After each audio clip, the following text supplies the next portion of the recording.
Aka, toylarni necha yoshdan ko'pkariga tayyorlab, keyin minish boshlanadi? Ukajon, toy o'zi aslida endi obdon tarbiyalayman desang, obdon tarbiyalab yaxshi ot qilib chiqaman desang, 2 yoshini to'ldirgandan boshlab miniladi. Miniladi. O'sha minish jarayonida ham misol uchun sen minib yuribsan, uni sara qilyapsan. O'sha jarayondan boshlab o'sha ko'pkariga tayyorlashni boshlaysan. Shu minish boshlagan. Ha, minish. Chunki bir narsadan cho'chiydi. Bir musor turibdi, o'sha musordan cho'chiydi. Bir qop yotib yerga, qopdan cho'chiydi.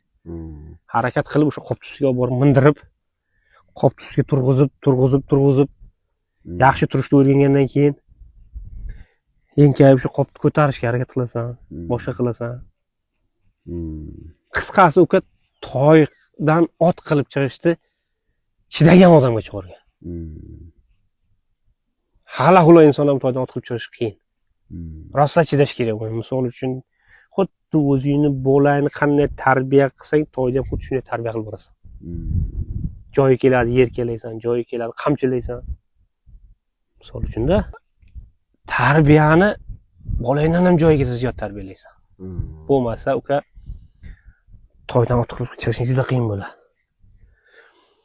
Xo'sh, keyin misol uchun minib tayyorlab jarayon tayyorlab, misol yem vaqti bor, yemish vaqti bor, hammasini joyiga qo'yib, o'sha tayyor bo'lib kelgandan keyin 6 yoshdan boshlab katta ko'pkarilarga o'sha boshlanadi, 7 yoshga yetiladi. O'shangacha misol uchun 4 yoshidan boshlab maydaroq ko'pkarilarga solib borsang, 6ni to'ldirib o'sha 7 ga qadam qo'ygan paytga o'sha ot yetilib tayyor bo'ladi. Katta polvonni o'sha og'zidagi ot bo'ladi u. Chunki